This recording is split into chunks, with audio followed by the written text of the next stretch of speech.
India ने एक नया कीर्तिमान बनाया है। वर्ल्ड फ्रीडम प्रेस इंडेक्स की सूची 2022 की जारी हुई है।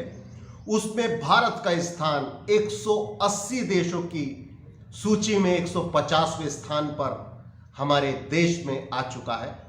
और ये एक मीडिया का एक नया रूप है जिसमें मीडिया सरकार से सवाल न पूछकर विपक्ष से सवाल पूछती है।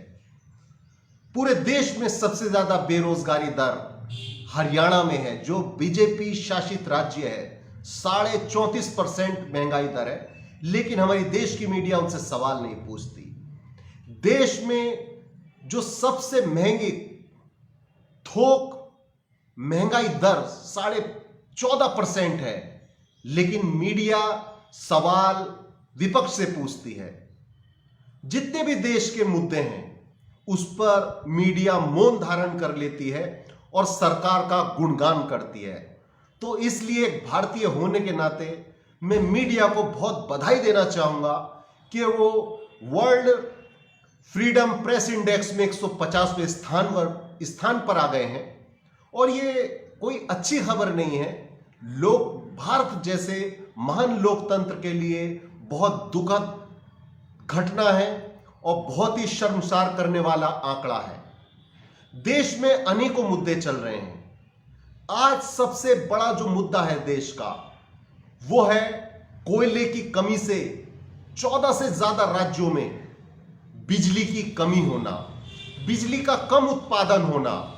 और ये उत्पादन की वजह से हमारे देश के लोग आज गर्मी से जूझ रहे हैं। हमारे किसान सिंचाई के लिए, पानी के लिए तड़प रहे हैं, लेकिन हमारे देश की मीडिया को यह मुद्दा नजर नहीं आता। गुजरात में 60 लाख टन कोयले का घोटाला हो जाता है और मीडिया इसको खबर नहीं मानती।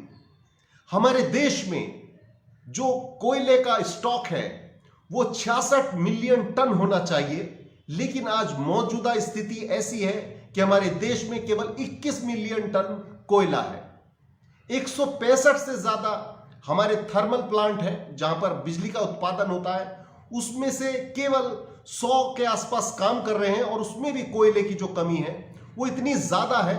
अगर मैं आंकड़ों में बात करूं तो 25% से कम कोयला स्टॉक में थर्मल पावर प्लांट के पास रह गया है। और उत्तर प्रदेश को लेकर मैं आपको कुछ आंकड़े देना चाहूंगा। यहां पर बहुत सारे पावर प्लांट है, जैसे ऊंचाहार पावर प्लांट है, ललितपुर पावर प्लांट है, टांडा पावर प्लांट है, रोसा पावर प्लांट है। इसमें 10% से कम कोयला रह गया है और यहां पर बिजली की कटौती बहुत भारी मात्रा में की जा रही है और योगी सरकार सो रही है। और दूसरा जो 3 पावर प्लांट है उत्तर प्रदेश के, उसमें हरदुआगंज है, परीक्षा है, उबरा है। इन 3 पावर प्लांट ने अप्रैल के महीने में 1 करोड़ 30 लाख बिजली यूनिट का कम उत्पादन किया। उसकी वजह से उत्तर प्रदेश में सबसे ज्यादा संकट बिजली का बना हुआ है। यहां तक कि Uttar Pradesh power corporation limited के चेयरमैन मिस्टर देवराज ने तो यहां तक कह दिया है कि हम कोयला स्टॉक नहीं कर पा रहे हैं और आने वाले मॉनसून में भी बहुत ज्यादा कठिनाई उत्तर प्रदेश के लोगों को होने वाली है। और हमारे देश के प्रधानमंत्री कोयले पर कुछ नहीं बोल रहे हैं, बिजली कटौती पर कुछ नहीं बोल रहे हैं। 14 से ज्यादा राज्यों में भयंकर मात्रा में बिजली कटौती हो रही है। हमारे छोटे उद्योग हैं, हमारे किसान हैं, हमारे जो इंडस्ट्रीज सेक्टर है वो एक तरीके से चरमरा रहा है बिजली की कमी की वजह से। और दूसरी तरफ हमारी मीडिया को कोयले का मुद्दा, बिजली का मुद्दा देश में नहीं दिख रहा है। मीडिया को वैसे कुछ नहीं दिखता। हमारे देश की मीडिया को एक रिपोर्ट आई थी फाइनेंस और करेंसी को लेकर, उसमें कहा गया है कि हमारे देश की अर्थव्यवस्था इतनी भयंकर स्थिति में, इतनी नुकसान में हमारे देश की अर्थव्यवस्था है कि शायद इसको सुचारू रूप से पटड़ी पर लाने में 15 साल लगेंगे। लेकिन मीडिया को यह मुद्दा भी नहीं दिखता है। हमारी मीडिया सो रही है और हमारे देश के प्रधानमंत्री यूरोप के टूर पर है। वहां पे वो क्या करार कर रहे हैं देश के लोगों को नहीं पता, लेकिन उनके वीडियो वायरल हो रहे हैं, वो ड्रम बजा रहे हैं। वो डेनमार्क भी गए। लेकिन सवाल यह बनता है कि आज हमारे देश की जो स्थिति है वो डेनमार्क में वर्ल्ड फ्रीडम प्रेस इंडेक्स कौन से स्थान पे है? वो टॉप 5 में है और हम 150वें पायदान पर हैं। तो हमारे देश की मीडिया ने एक ऐसा अहम रोल प्ले किया है पिछले 8 सालों में कि हमारी जो लोगों की मुद्दे हैं उनको दबाया गया, उनको छुपाया गया। आप कोई सा भी चैनल उठाकर देख लीजिए, उसमें जो पब्लिक के मुद्दे हैं उनको रखा ही नहीं जा रहा, उन पे चर्चा ही नहीं हो रही, उन पे डिबेट्स ही नहीं हो रही। डिबेट्स किस चीज पे होती है? मोदी जी के गुणगान पर या हिंदू मुस्लिम पर। तो आज हमारे देश एक ऐसे बड़े मुद्दे से जूझ रहा है, बिजली संकट से, वो भी आपको अखबारों में या बड़े बड़े चैनल्स पे दिखाई नहीं देगा। आज हमारा देश, हमारी मीडिया विपक्ष से सवाल कर रहा है कि राहुल गांधी नेपाल में शादी में क्यों जा रहे हैं। अरे राहुल गांधी कोई मंत्री नहीं है, कोई प्रधानमंत्री नहीं है, कोई प्रेसिडेंट नहीं है, कोई मुख्यमंत्री नहीं है, वो अपने मित्र की शादी में गए हैं, उसको मीडिया को मुद्दा बनाना दिखता है। लेकिन जब प्रधानमंत्री नवाज शरीफ की बेटी की शादी में चला जाते हैं बिन बुलाए, वो देश को मुद्दा नहीं दिखता है।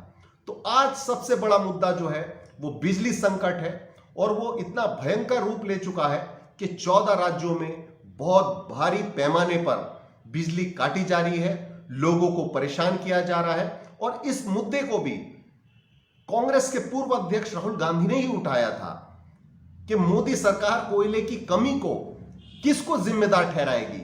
मुख्यमंत्री को जिम्मेदार ठहराएगी, पब्लिक को, देश की जनता को जिम्मेदार ठहराएगी, या नेहरू जी को जिम्मेदार ठहराएगी? राहुल गांधी ने हमेशा पब्लिक के मुद्दों को उठाया है। जैसे कोरोना में राहुल गांधी ने पूरे देश को बताया था कि यह भयंकर बीमारी है, भयंकर आपदा है, इससे हमारे देश को बहुत क्षति होगी, बहुत नुकसान होगा। लेकिन हमारे जो केंद्र के मंत्री हैं, संतरी हैं, उन्होंने राहुल गांधी का मजाक उड़ाया था। उसका परिणाम क्या हुआ? उसका परिणाम यह हुआ कि अगर लैंसेट की रिपोर्ट के अनुसार मैं बताऊं तो 40 लाख से ज्यादा हमारे देश में लोगों की मृत्यु कोरोना की वजह से हो गई है। लेकिन सरकारी आंकड़ा 5.25 लाख लोगों की मौत का बता रहा है। तो विपक्ष हमेशा सही मुद्दे उठाता है, लेकिन हमारे देश की मीडिया देश को शर्मसार करने पर लगी पड़ी है। उसकी वजह से आज ये हालत हो गई हमारे देश की कि देश में मुद्दे ही नहीं बचे। ऐसा लगता है हमारे देश में मुद्दे ही नहीं है। बेरोजगारी मुद्दा नहीं है, महंगाई कोई मुद्दा नहीं है, बिजली संकट कोई मुद्दा नहीं है, क्राइम देश में बढ़ रहा है, कोई मुद्दा नहीं है। हर दिन 100 करोड़ से ज्यादा बैंक, एवरेज एक दिन में 100 करोड़ से ज्यादा बैंक घोटाले हो रहे हैं, वो कोई मुद्दा नहीं है। देश की अर्थव्यवस्था शून्य पर आ चुकी है, कोई मुद्दा नहीं है। तो हमारी मीडिया भी हमारे लोकतंत्र को कमजोर कर रही है, जबकि संविधान के हिसाब से लोकतंत्र में मीडिया चौथा स्तंभ होता है जो लोकतंत्र को मजबूत करता है। लेकिन आज हमारे देश की मीडिया हमारे लोकतंत्र को कमजोर कर रही है, दीमक की तरह चाट रही है।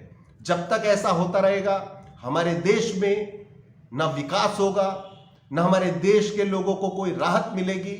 हाँ, नफरत चरम पर रहेगी, उसकी वजह से बेरोजगारी होगी और उसकी वजह से हमारा देश धीरे धीरे धीरे नीचे गिरता चला जाएगा। तो मैं अपील करता हूं मीडिया से कि बिजली संकट आज देश का सबसे बड़ा मुद्दा है, इस पर आप चर्चा कराएं, इस पर आप डिबेट कराएं। बिजली संकट पर आप आंकड़े प्रस्तुत करें देश के सामने, कहां कमी है, कौन से पावर प्लांट में कमी है, कौन से ऐसे हमारे थर्मल प्लांट है जहां पे हमारा पावर नहीं बन पा रहा है, कौन सा ऐसा मुद्दा है जो रह गया है। मैं अंत में यही कहना चाहूंगा, मीडिया बंद हो, देश को राहत दो, देश के लोगों के मुद्दे आप उठाएं, बिजली संकट पर बात कीजिए, क्योंकि बिजली संकट ने लोगों की नींद उड़ा दी है। जय हिंद,